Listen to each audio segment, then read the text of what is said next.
नमस्कार साथियों, आपका प्रगति क्लासेज में हार्दिक स्वागत है। अपने राजस्थान के इतिहास में अजमेर का जो चौहान वंश वो पढ़ रहे थे और अजमेर के चौहान वंश में अपने अर्णोराज के बारे में जानकारी जो कुछ लिखी थी कल, आज और थोड़ा सा कंसेप्ट है अर्णोराज के बारे में वो लिखना। एक तो अर्णोराज ने अन्ना सागर झील का निर्माण करवा दिया था और अन्ना सागर झील का निर्माण करवाने के बाद में इसके इन्होंने ये तुर्कों के विजय के उपलक्ष्य में ये झील बनवाई थी अन्ना सागर झील। वरा मंदिर बनाया पुष्कर में, बर्मा मंदिर बनवाता है अनाराज।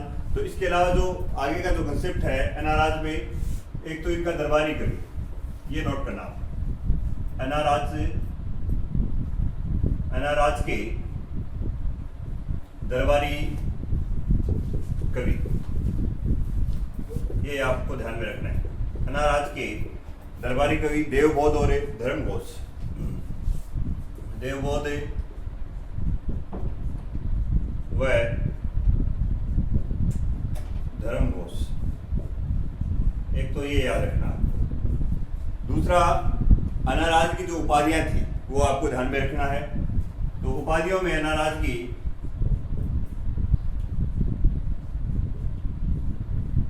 इन्हें महाराजा धीराज और परम भट्टराकर,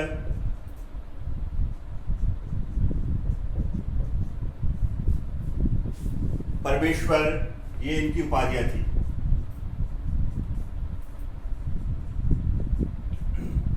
इस अनाराज की जो हत्या है इनके पुत्र जगदेव के द्वारा की गई थी, तो ये आपको ध्यान में रखना है। हत्या पुत्र जगदेव के द्वारा, पुत्र जगदेव के द्वारा। तो अनाराज का जो अनाराज या अर्णोराज या आनाजी, ये इनके नाम हैं। इन्होंने अन्ना सागर झील का निर्माण करवाया था। इनके अलावा इन्होंने पुष्कर में वराह मंदिर और बर्मा मंदिर दोनों बनवाए थे। अन्ना सागर झील है वो चंद्रा नदी पे बांध बनाकर बनाई थी। इसके अलावा अनाराज के दरबारी कवि देवबोध व धर्मघोष मिलते हैं। उपाधियां महाराजा धीराज, परमेश्वर, परम भट्टराकर और पुत्र जगदेव के द्वारा इनकी हत्या कर दी गई। आज हम जो पढ़ेंगे वो विग्रहराज चतुर्थ के बारे में पढ़ेंगे। तो नोट करना, विग्रहराज चतुर्थ, हेडिंग डालना विग्रहराज चतुर्थ।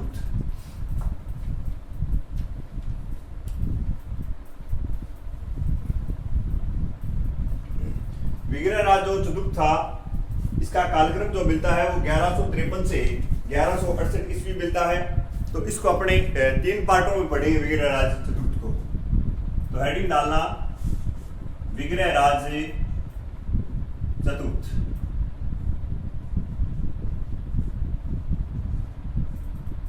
कालक्रम 1153 टू 1168 ईस्वी।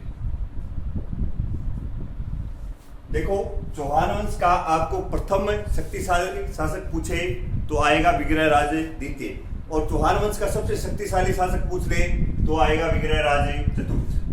तो इस वंश का सबसे शक्तिशाली शासक था ये आपको ध्यान में रखना है। इस वंश का सबसे शक्तिशाली शासक,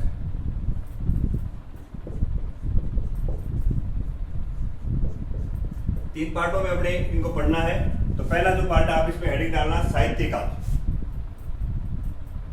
ये साहित्य काल का ही पार्ट है। साहित्य काल, साहित्य काल में पहली जो लाइन आपको मैंने बता दी है कि इस वंश का ये सबसे शक्तिशाली शासक माना जाता है। इसके अलावा और इसकी जो उपाधि है, इसे कवि बंधु या कवि बांधव कहा जाता है।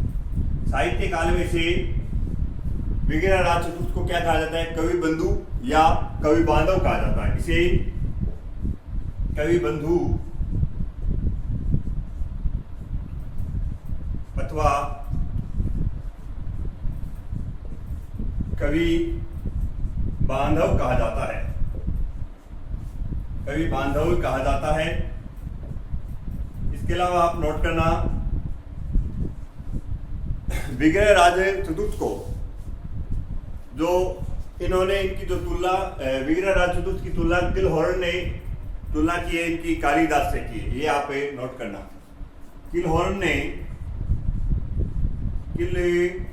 एक साहित्यकार था। किलहॉर्न ने इसकी तुलना कालिदास से की है। कालिदास से की है। तो साहित्य काल में 3 कंसेप्ट हो गए। एक तो इस वंश का सबसे शक्तिशाली शासक है। दूसरा जो कंसेप्ट मिलता है, इन्हें कवि बंधु अथवा कवि बांधव कहा जाता है, ये विग्रह राज चतुर्थ है। और इसके अलावा किलहॉर्न ने इसकी जो तुलना है वो कालिदास से की है। कवि बंधु या कवि बांधव ये विद्वानों का आश्रय दाता था, यह साहित्यकारों का आश्रय दाता था, इसलिए इसे कवि बंधु या कवि बांधव कहा जाता है। आगे नोट करना,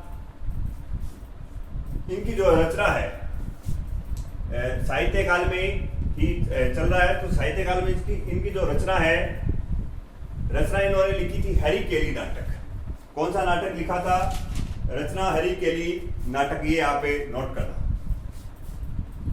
रचना जो है इनकी विग्रह राज चतुर्थ की स्वयं की रचना है, हरि केली नाटक।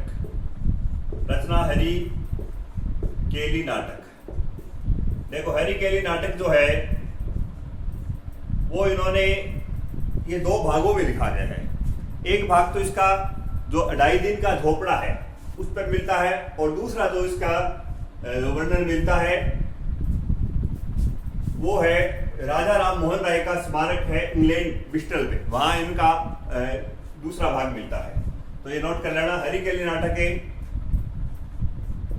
इसका आधा भाग है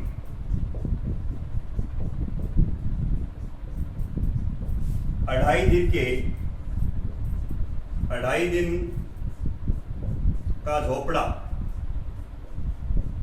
2.5 दिन का झोपड़ा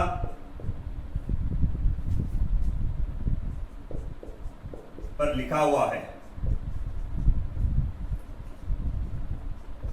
बाकी आधा भाग है, बाकी आधा भाग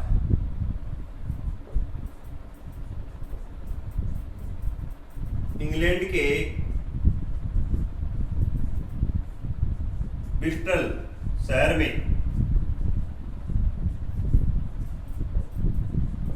में राजा राम मोहन राय स्मारक पर लिखा है। राजा राम मोहन राय स्मारक पर लिखा हुआ है। स्मारक पर ये विग्रह राज चतुर्थ के साहित्य काल में अपनी चर्चा कर रहे हैं। इनका जो पुत्र रचना थी हरि केली नाटक था, जो आधा भाग तो 2.5 दिन के झोपड़े पे और आधा भाग इंग्लैंड के ब्रिस्टल शहर में राजा राम मोहन राय का जो स्मारक है उस पर लिखा हुआ है। आगे नोट करना, इनका दरबारी जो कवि था, दरबारी कवि था चंद्रबरदाई,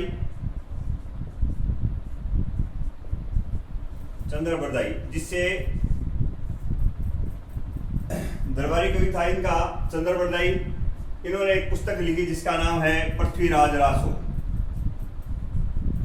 पृथ्वीराज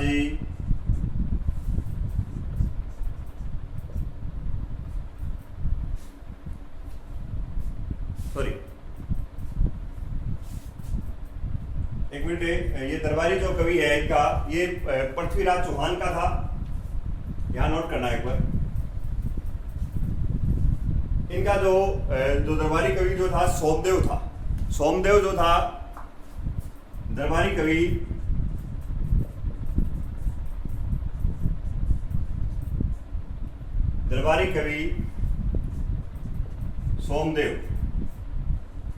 सोमदेव ने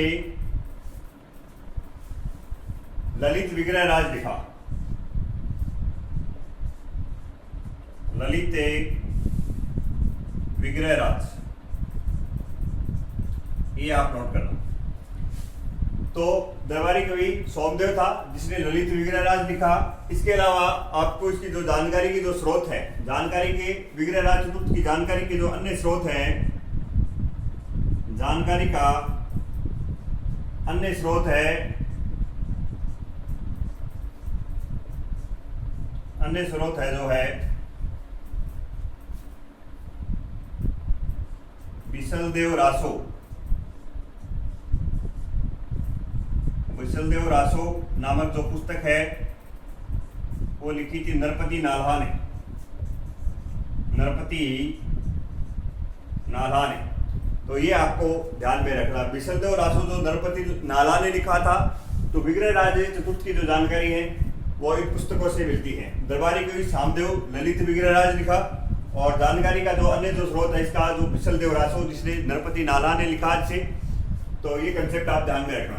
विग्रहराज चतुर्थ का खुद का जो ग्रंथ है वो हरिकेली नाटक था। इसका जो आधा भाग है, इसका आधा भाग 2.5 दिन के झोपड़े पे लिखा हुआ है, और शेष जो आधा भाग है वो इंग्लैंड के ब्रिस्टल शहर में और राजा राम मोहन राय की स्मारक पे लिखा हुआ। दरबारी कवि इनका सोमदेव जो था, सोमदेव ने ललित विग्रहराज नामक पुस्तक लिखी। जानकारी का जो अन्य स्रोत है, जानकारी का अन्य स्रोत बिसलदेव रासो जो पुस्तक नरपति नाल्हा ने लिखा था। आगे नोट करना, विग्रहराज चतुर्थ का दूसरा नाम, विग्रहराज चतुर्थ का जो दूसरा नाम है वो बिसलदेव रासो था, बिसलदेव था। विग्रहराज चतुर्थ का दूसरा नाम बिसलदेव था, ये आपको ध्यान में रखना है। विग्रहराज चतुर्थ का, विग्रहराज चतुर्थ का दूसरा नाम बिसलदेव था। क्या था? बिसलदेव था। अब इनके अपने बिसलदेव या विग्रहराज चतुर्थ से इनके स्थापत्य कला के बारे में चर्चा करेंगे। तो नोट करना, स्थापत्य कला। साहित्य काल में मैंने आपको बता दिया, एक तो इनकी जो रचना है हरिकेली नाटक, दरबारी जो कवि जो सोमदेव है जिसने ललित विग्रहराज लिखा है, और इसके अलावा इसकी जो जानकारी विग्रहराज चतुर्थ की जो जानकारी मिलती है वो बिसलदेव रासो जिसको नरपति नाल्हा ने लिखा है उनसे इनकी जानकारी मिलती है। इन्हें कवि बंधु या कवि बांधव कहा जाता है। किलहॉर्न ने इनकी तुलना कालिदास से की है। तो अब आगे नोट करना, स्थापत्य कला। स्थापत्य कला, स्थापत्य कला में आप इन्होंने एक 2.5 दिन का झोपड़ा बनवाया था। तो अजमेर में ये 2.5 दिन का झोपड़ा क्या, देखो अजमेर में इन्होंने संस्कृत विद्यालय बनवाया था। संस्कृत महाविद्यालय बोल दो उसको आप। संस्कृत विद्यालय की स्थापना की थी। उसके बाद मोहम्मद गौरी के कहने पर इस संस्कृत विद्यालय को और कुतुबुद्दीन ऐबक तोड़ता है, और कुतुबुद्दीन ऐबक तोड़ के इसे मस्जिद का रूप दे देता है। इस मस्जिद के जो रूप का जो डिजाइनकार था अबू बकर मिलता है। और इसके अलावा आगे जो कंसेप्ट है, इस 2.5 दिन झोपड़े को राजस्थान की प्रथम मस्जिद माना जाता है। और इसके अलावा जो कुछों का ये मानना साहित्यकार है जो कि इन्होंने कि 2.5 दिन में ये इमारत बन के तैयार हो गई, इसलिए इसे 2.5 दिन का झोपड़ा कहते हैं। और कुछ साहित्यकार ये मानते हैं जो यहाँ पंजाब के शाह पीर का उर्स, पंजाब के शाह पीर का उर्स लगता है, इसलिए इसे 2.5 दिन का उर्स लगता है, इसलिए इसे 2.5 दिन का झोपड़ा कहते हैं। ये कंसेप्ट इस 2.5 दिन के झोपड़े के बारे में मिलते हैं। तो स्थापत्य कला में आप नोट करना, अजमेर में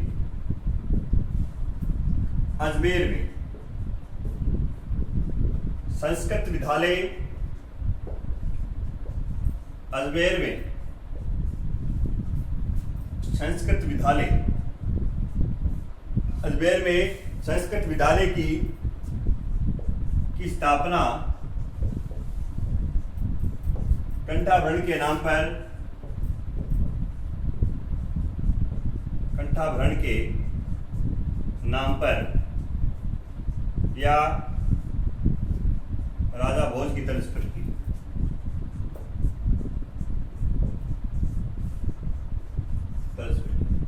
दूसरा कंसेप्ट नोट करना है इसी का, इस पर हरिकेली व ललित विग्रहराज को लिखवाया। इस 2.5 दिन झोपड़े पे क्या क्या लिखवाया गया है, इस पर हरिकेली व ललित विग्रहराज को लिखवाया। ललित विग्रह राज को लिखवाया। दूसरा कंसेप्ट आप ये नोट करने के बाद में तीसरा कंसेप्ट नोट करना है इस पे, इसे तुड़वाएगा मोहम्मद गौरी के आदेश पे मंदिर टूटता है। इसे तुड़वाकर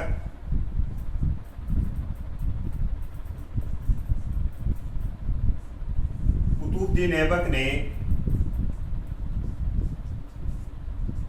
2.5 दिन का झोपड़ा बनाया। 2.5 दिन का झोपड़ा बनवाया। ये आप पे ध्यान रखना। दोबारा देख लो, स्थापत्य कला में अजमेर में संस्कृत विद्यालय की स्थापना करवाता है कंठाभरण के नाम पे, यह राजा भोज की तर्ज पर। इस पर हरिकेली व ललित विग्रहराज दोनों नाटक लिखे गए। ललित विग्रहराज इनके दरबारी कवि जो सोमदेव थे उन्होंने लिखा था, और हरिकेली नाटक विग्रहराज चतुर्थ की खुद की रचना है। इसे तुड़वाकर कुतुबुद्दीन ऐबक ने 2.5 दिन का झोपड़ा बनवाया। आगे नोट करना, 2.5 दिन का झोपड़ा है, इसे 16 खंभों का महल बोला जाता है। ये नोट करना, 2.5 दिन का जो झोपड़ा है इसे 16 खंभों का महल बोला जाता है।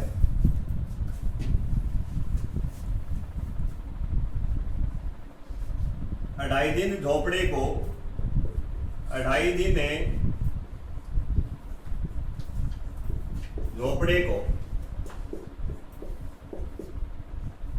16 खंभा महल बोला जाता है।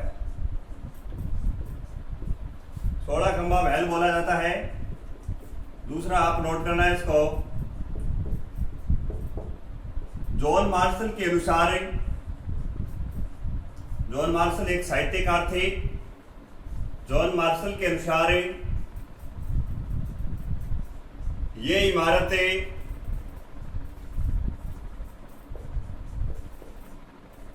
ढाई दिन में तैयार हुई, इसलिए इसे 2.5 दिन का झोपड़ा कहते हैं। 2.5 दिन का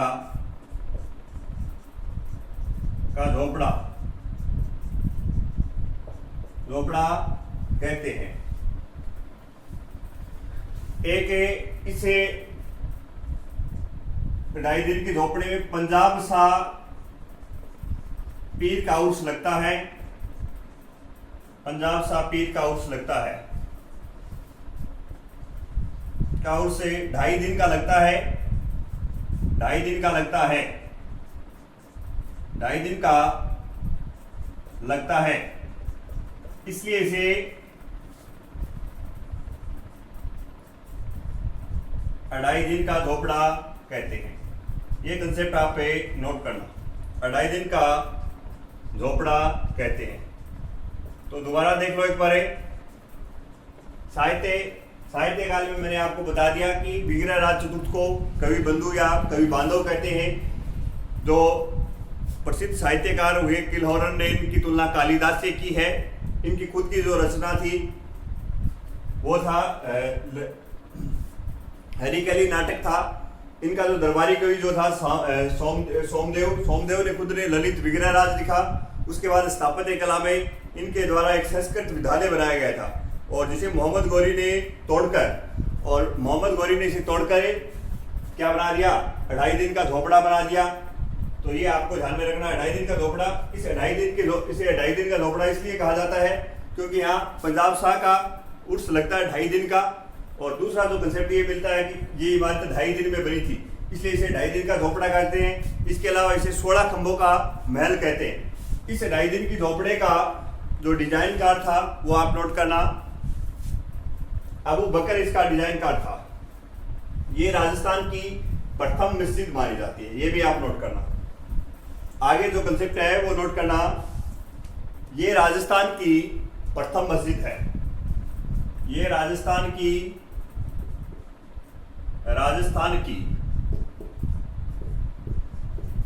प्रथम मस्जिद है, मस्जिद है। दूसरा नोट करना इसमें यहाँ पे, ये राजस्थान की प्रथम मस्जिद है। इसका जो डिजाइन कार्ड था, इसका डिजाइनर कार्ड अबू बकर है। अबू बकर इसका डिजाइन कार्ड मिलता है। इसके अलावा स्थापत्य कला में विजय राजपूत ने एक विरुल झील का निर्माण करवाया था, तो ये आपको ध्यान में रखना है। विरुल झील का निर्माण किसने करवाया? तो विरुल झील का निर्माण विजय राजपूत ने करवाया था, निर्माण करवाया। और कंसेप्ट आप नोट करना, विरुल झील का निर्माण करवाया टोंक जिले में बिशलपुर नामक के शहर बसा के, और उस पे बिशलपुर बांध बनाया। टोंक जिले में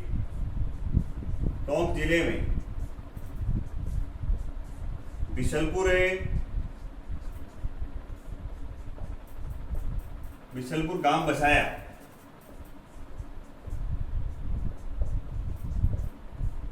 वह बिशलपुर बांध का निर्माण करवाया। ये आपको ध्यान में रखना है। ये इनके स्थापत्य कला का वर्णन मिलता है विग्रह राजे चतुर्थ का। तो ये राजस्थान की प्रथम मस्जिद कौन सी है? अडाईदीन का झोपड़ा है। इसका डिजाइनर का अबू बकर है। विरुल झील का निर्माण कौन कराएगा? विग्रह राज चतुर्थ करवाएगा। इसके अलावा टोंक जिले में बिशलपुर गांव बसाया हुआ, बिशलपुर बांध का निर्माण करवाया। इसका जो काल है वो चौहानों का श्रवण काल माना जाता है। विग्रह राज चतुर्थ का जो काल चौहानों का श्रवण काल माना जाता है। ये कंसेप्ट और नोट करना स्थापत्य कला में। अगला कंसेप्ट नोट करना, इनका जो काल है वो चौहानों का श्रवण काल माना जाता है। इसका काल है चौहानों का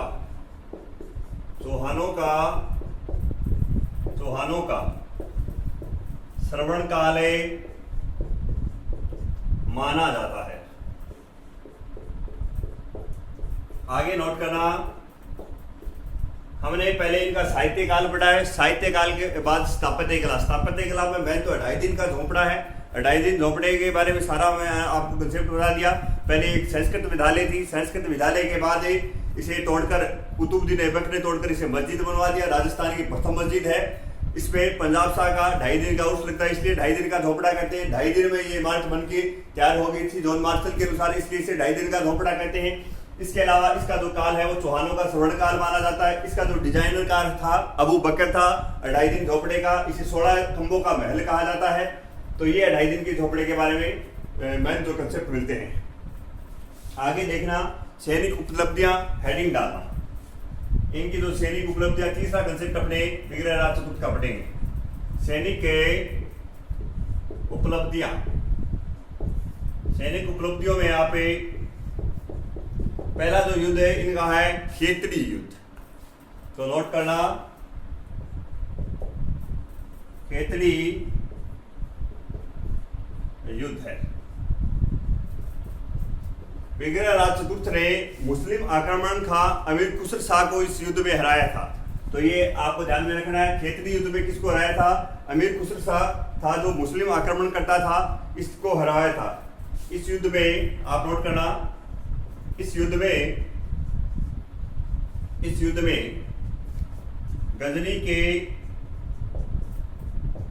के मुस्लिम आक्रमणकर्ता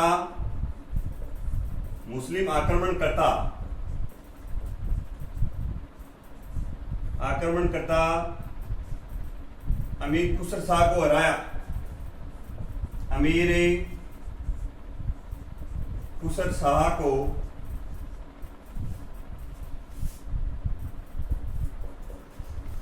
हराया।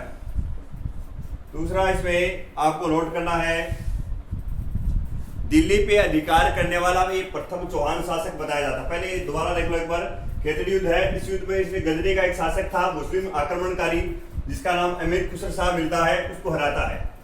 दूसरा कंसेप्ट इसमें आप नोट करना 2 नंबर पे, दिल्ली के तोमर वंशीय शासक के तंवर को हराया था इसने। तो ये आप एक कंसेप्ट ध्यान में रखना कि दिल्ली पे अधिकार करने वाला, दिल्ली पर आपसे पूछ सकता है डायरेक्ट कि दिल्ली पे अधिकार करने वाला, दिल्ली पर अधिकार करने वाला प्रथम चौहान शासक है, प्रथम चौहान शासक कौन था? विग्रहराज चतुर्थ था। दिल्ली पे अधिकार करने वाला प्रथम चौहान शासक था। इसने क्या किया? चौहान शासक के तोमर वंश के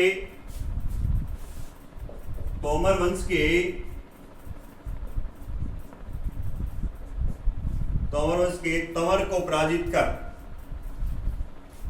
तंवर को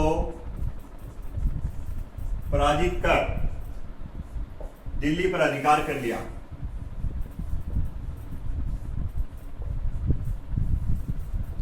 यहां से 2 क्वेश्चन पुटअप होंगे। दिल्ली को जो राजधानी बनाता है वो पृथ्वीराज चौहान बनाता है। दिल्ली को चौहानों की प्रथम जो राजधानी बनाएगा वो तो बनाएगा पृथ्वीराज जो तृतीय है, अपने जो आगे पढ़ेंगे वो बनाता है। तो ये आप नोट कर लेना, इसमें नोट लगा के लिखना, दिल्ली को चौहानों की राजधानी, दिल्ली को चौहानों की राजधानी बनाने वाला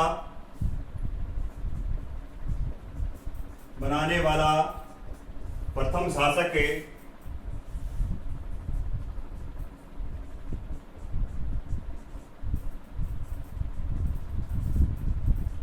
पृथ्वीराज चौहान या पृथ्वीराज तृतीय था। 2 क्वेश्चन यहां से पुटअप हो रहे हैं कि दिल्ली पर अधिकार करने वाला प्रथम चौहान शासक कौन है? विग्रहराज चतुर्थ है। दिल्ली को राजधानी बनाने वाला शासक कौन है? पृथ्वीराज चौहान है। इसने दिल्ली के तोमर वंश के शासक तंवर को पराजित करे दिल्ली पर अधिकार कर लिया था। और दिल्ली को राजधानी बनाने वाला जो शासक है वो पृथ्वीराज चौहान या तृतीय है। आगे नोट करना, सोमेश्वर, विग्रहराज चतुर्थ के बाद में सोमेश्वर में एक ही लाइन आपको याद रखनी है, ये विग्रहराज चतुर्थ का भाई था सोमेश्वर। और सोमेश्वर से जो पुत्र उत्पन्न होगा वो पृथ्वीराज चौहान होगा। तो ये आप नोट कर लेना, सोमेश्वर हेडिंग डालना, सोमेश्वर